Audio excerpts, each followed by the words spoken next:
Ambassador Sujan Chinoy, Dr. Samir Saran, my colleagues Muktesh and Enam, distinguished guests, very good afternoon to all of you.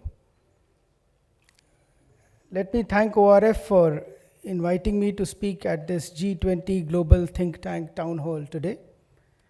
At the outset, I should congratulate ORF for putting together yet another highly successful edition of the Raisina Dialogue, the leading and premier dialogue forum on international affairs in India.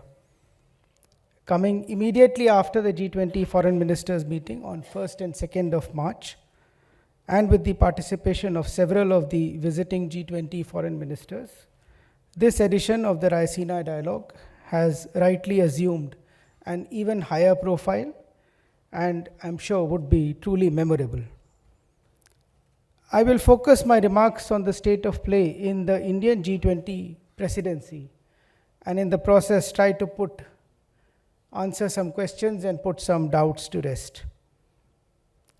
Led and guided by our Prime Minister, the G20 Presidency from 1st December last year to 30th November this year has commenced in a resounding, sure-footed manner. The logo of our flag colors reflecting our planet approach in the blue earth and growth amid challenges in the lotus, as well as the theme Vasudhaiv Kutumbakam or One Earth, One Family, One Future has been widely appreciated by all G20 delegates as a unique and a uniquely Indian with all-encompassing inclusive message capturing the diverse global challenges of the day.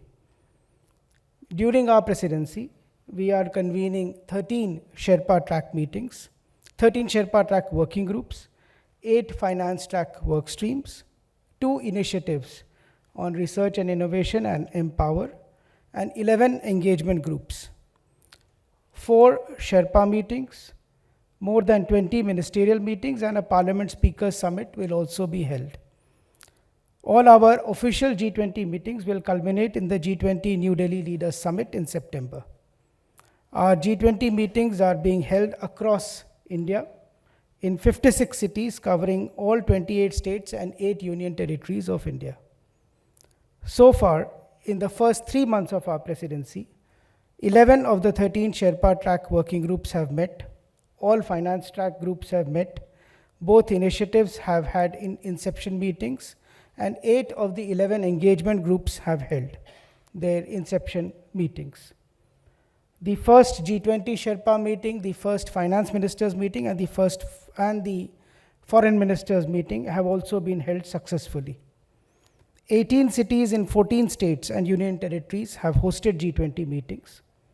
All our meetings have been held in person, and it is heartening to see almost full participation from all G20 members, 9 guest countries and 14 plus international organizations in them.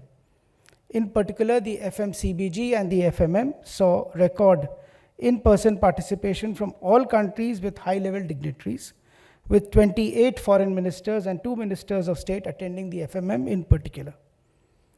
Our broad priorities have been spoken of on several occasions, but let me quickly recap them.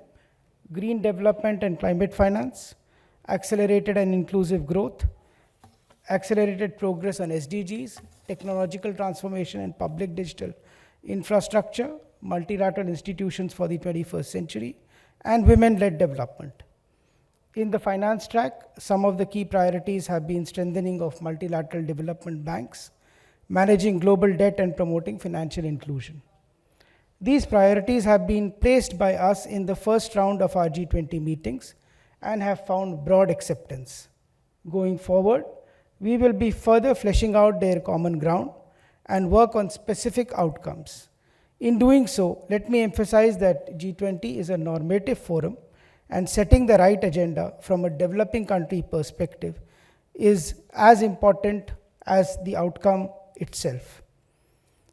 We have held 2 important ministerial meetings, the FMCBG in Bengaluru last month and the FMM in New Delhi earlier this week.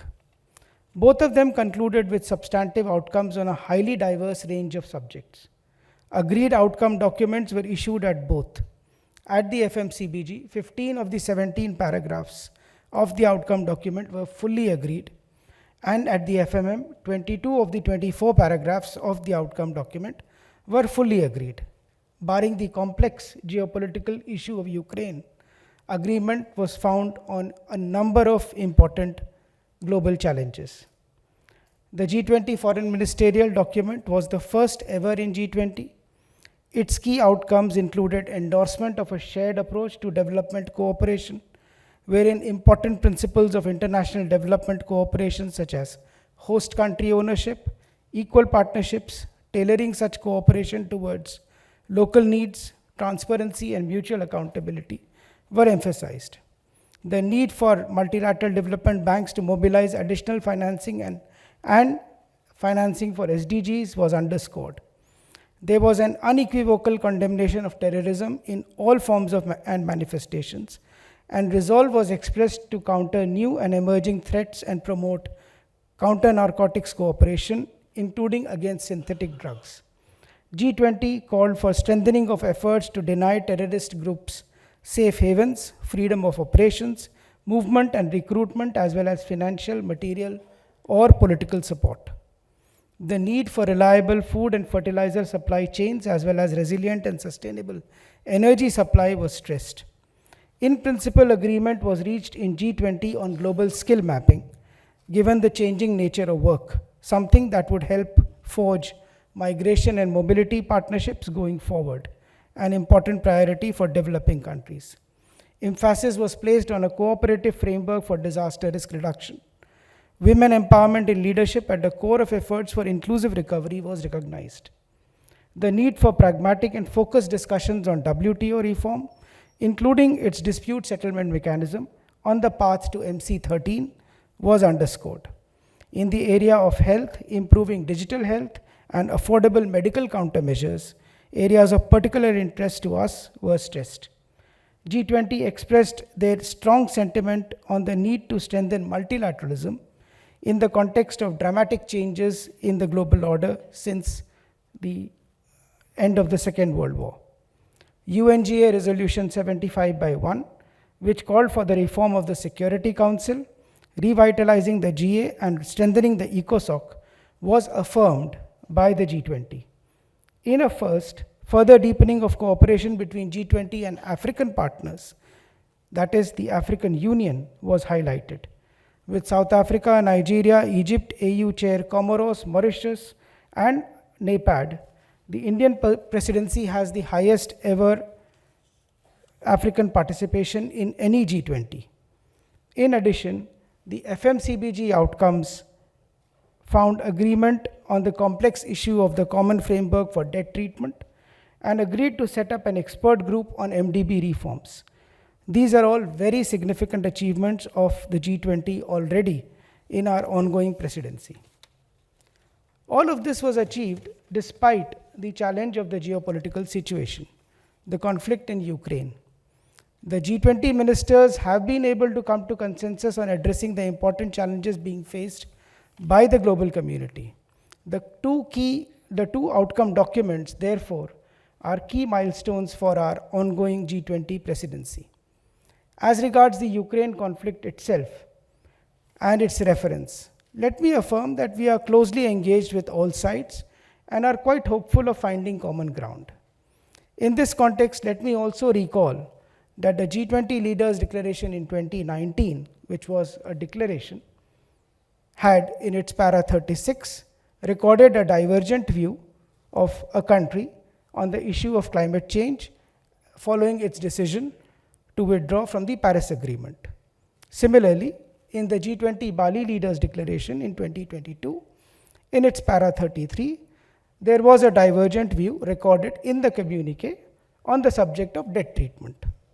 And these matters were subsequently addressed quite soon thereafter, successfully.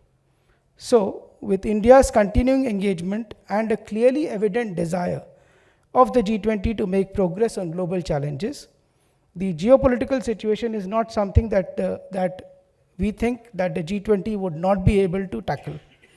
G20 has done it before several times and should be able to resolve differences in future as well. It has also been our endeavor to ensure that the voice of the Global South is heard on the G20 table. This is why India had organized the Voice of the Global South Summit earlier this year in January.